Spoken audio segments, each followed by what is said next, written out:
Olá, tudo bem? Eu sou Samira Leão e venho aqui apresentar a segunda edição do livro Práticas Pedagógicas na Educação Inclusiva.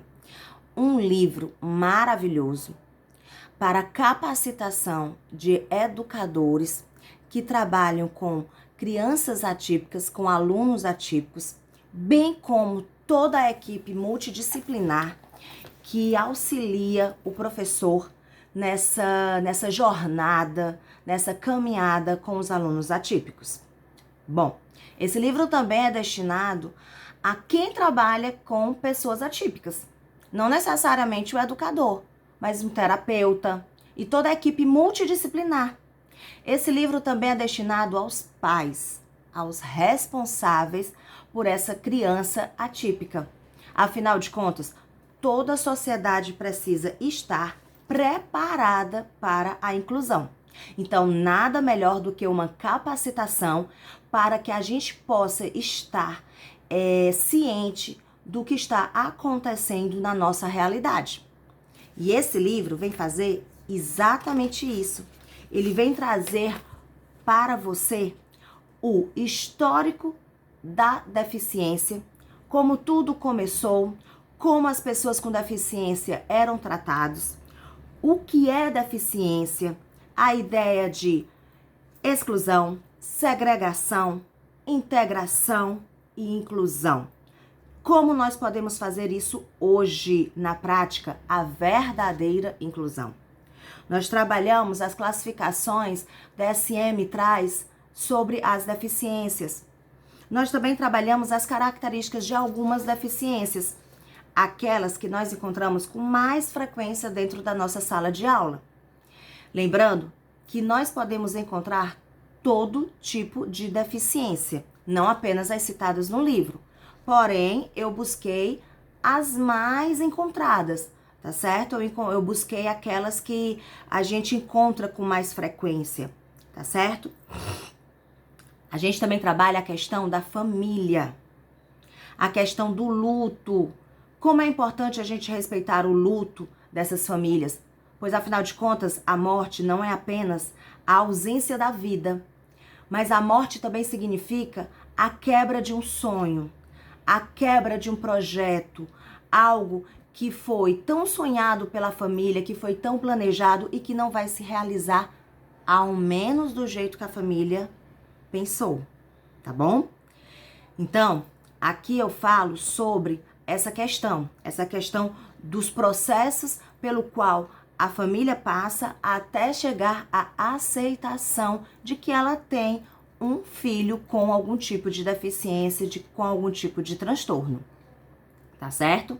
E aí você deve pensar, mas Samira, por que eu devo saber sobre isso? Porque é importante que a gente entenda o emocional dessa família. É importante que a gente compreenda como essa família se sente diante da situação do seu filho, para que nós possamos saber como lidar com toda a situação. Afinal de contas, a família é a primeira instituição com a qual a criança tem contato. É dela que é dela que a criança absorve toda a cultura, e essa cultura é levada para dentro da escola. Então, é de suma importância que a gente não apenas conheça a família, como procure também entender o processo pelo qual ela está passando. Nós também analisamos a Lei 13.146, no tocante à inclusão. Nela, nós trabalhamos pontos fundamentais para poder compreender o que é direito e é dever, tanto da família quanto da escola. Quais são os direitos que uma criança, que um aluno com deficiência, com algum tipo de transtorno, quais são esses direitos? Né? Como nós podemos lidar diante da lei com a inclusão? Então, nós dividimos esse capítulo com a escola e o aluno especial, né? Como é esse relacionamento, como deve ser. A escola e as adaptações, quais o tipo de adaptações necessárias para receber um educando com algum tipo de deficiência. Lembrando que nós não apenas devemos nos preparar para receber esse aluno, Como, ao receber, nós fazemos as adaptações que ainda são necessárias.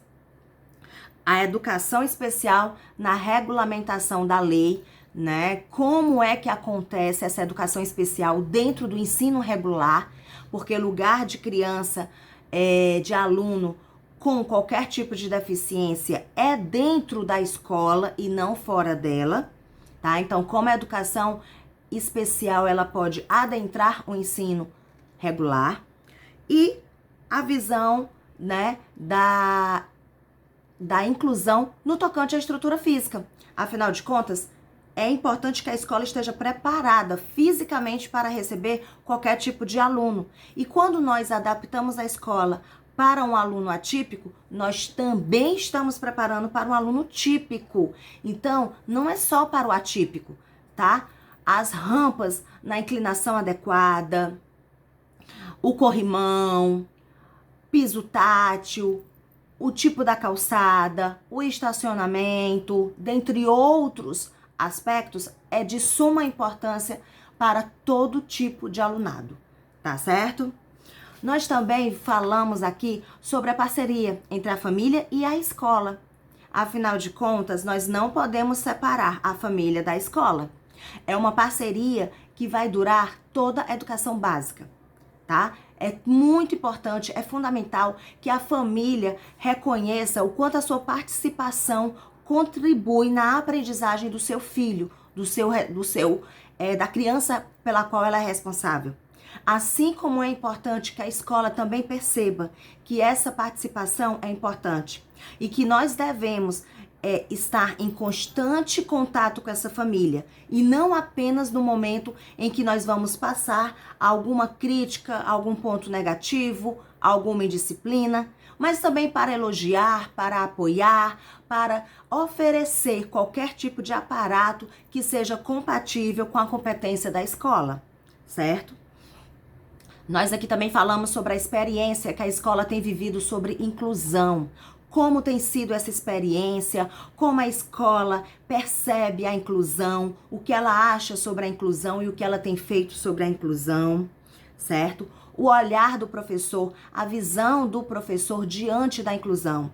Gente, a gente precisa compreender o professor, a gente precisa sentir o professor, pois ele é uma peça fundamental dentro do quebra-cabeça chamado inclusão.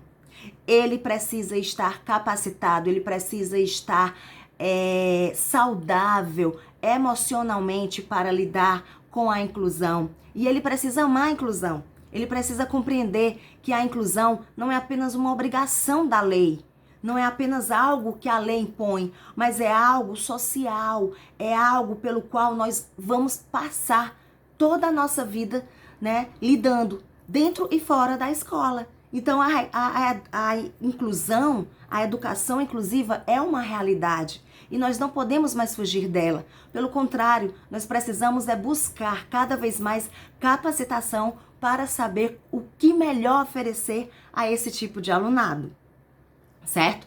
Nós trabalhamos também a formação do professor. Qual é a formação desse professor que está dentro da sala de aula, lidando com alunos típicos e atípicos?